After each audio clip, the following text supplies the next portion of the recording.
Welcome to another edition of the EAC member-only publication from the boardroom.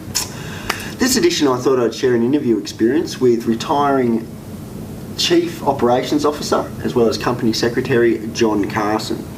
John's career started with the Co-operative in 1971 and over the past 40 odd years he's witnessed a decade of change in the real estate industry. Long-term EAC members will remember John fondly, so I thought I would just ask the man himself to reflect on some of the fondest career memories. Thanks, John. Nice to be here. 1971, Yvonne Goolagong was the Australian of the Year. Sir Joe Bioki-Peterson declared a state of emergency in Queensland due to the Springbok rugby tour in Queensland. What was John Carson doing career-wise and what brought John to us, basically? Well, in 1971 I was doing a law degree at Sydney University, and like every poverty-stricken student I was looking to make some money whilst on holidays and was offered a 2-week stint with EAC working in their production department. And at that time, whilst I was there, someone took ill and didn't return, so they offered me an extension on the 2 weeks. Mm-hmm. Longest extension in my life. It lasted 42 and a half years. Well, there you go. Guillotine operator to start off with. What other careers or positions have you held with the Co-operative in those 40 years, John? After working in the production department for a while, I was offered the position of assistant production manager. Mm-hmm. Then I moved on to what they called their membership manager, mm-hmm. looking after the needs of the members and looking to grow the membership. Then I became administration manager, then IT manager, then assistant general manager and company secretary, then general manager, and in 1990 I was appointed CEO. Nice. And then in 2006 I stood down as CEO and stayed on as company secretary, chief operating officer and licensee in charge. There you go. Is there any positions you haven't held with the company? John, you've always had a reputation as a fairly nice guy with the members, and they're up to telling you things, and you would have seen quite a few situations in your time, but without naming any names or officers, so to speak, is there any situations that you thought were quite comical over the years? Well, yeah.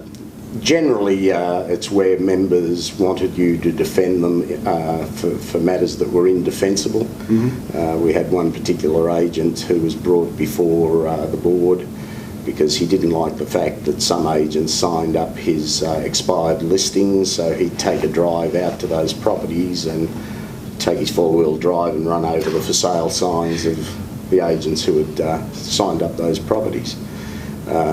Others were offering incentives to turn a blind eye to some of their shenanigans, mm-hmm. And forgetting our own membership and the real estate practitioners. But it was quite amazing how often we were offered monetary incentives to give our contracts to third-party suppliers. Oh, okay. And so what would you say would be the most you've been offered to ensure that a supplier got a gig with estate agents cooperative? The best. A round the world trip for my family, plus a weekly envelope with certain funds in it. And the gentleman couldn't quite understand why he never got the contract. I can understand. Well, what would you say would be your most 3 memorable experiences whilst working for the cooperative, John? Chronologically, in the late 70s, being instrumental in introducing computerisation into the organisation. Early 80s, being involved in the John Cleese marketing campaign, which made EAC Multilist a household name, mm-hmm. and certainly assisted our members in getting a fairly large portion of the market at the time. And then 1990 was probably the biggest highlight when I was made CEO of this organisation. Absolutely. And reflecting on 1990, how did you see EAC's role in the real estate industry in those period, in the 90s? And how do you think those drivers have changed for the cooperative since then? So relating that back to now, as 2014. Well, from the time I joined EAC, probably into the early 90s, mid-90s, EAC's core business units were multi-list and its publications, known in those days as the Realtor, now Real Estate World. But regrettably, in my view anyway, multi-list started to wane. A number of reasons for that, but probably the most important was agents finding different marketing methods, including auctions, and probably the nail in the coffin was deregulation, where agents started to undercut their services, undercut the fees they were charging, and it made it uneconomical to share the commission with other agents. From then, EAC obviously had to reinvent itself, so it became basically a goods and services provider to the real estate industry. And to a large degree, it's done very, very well, providing things like property information and computer services, still doing publications, but now obviously on the net as well. Oh, that's good. What would you say your only regret would be in relation to EAC and the real estate industry as a whole?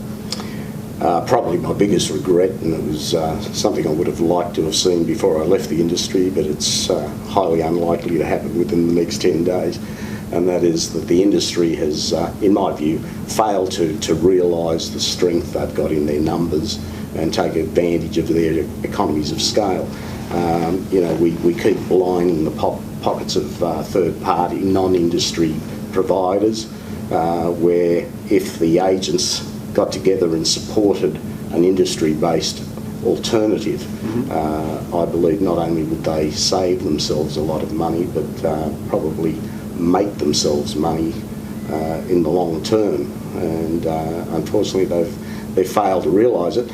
And probably another failure has been from the industry bodies themselves. Whether it's ego, self-interest, call it what you will, but their failure to work together to the benefit of the members. I will say though, and I probably sound very biased, I don't think that can be said of EAC. I think EAC has always worked hard for the benefit of its members and has always been willing to share its knowledge and resources with other industry bodies, and in many, many cases they've turned their back on us and haven't wanted to work, in my view, to the benefit of the industry generally and the practitioners particularly. Nicely said, John, too. And finally, what will John Carson be enjoying the most in retirement? His two recently arrived grandchildren, young Jonathan and Ava, light of my life, and hopefully health being on my side, do a lot of travel with my wife, who deserves it after putting up with me for all these years. Yeah. I know that I can speak for the whole of EAC itself and for many of the members that have known John throughout the years, that you'll be sadly missed. And I'd just also like to add, anyone that has any stories or any fond memories they'd like to share about John, please visit our EAC Facebook site and enlighten us and the rest of the members in some of the things that probably John wouldn't tell us. So yeah, we'd really appreciate that if you could just jump on the EAC Facebook site. Well, that's all we've got time for today, John, but thank you very much for sharing some of your experiences with the members. And I wish all the members and the organisation all the very best for the future. It's been a pleasure working here. Thank you.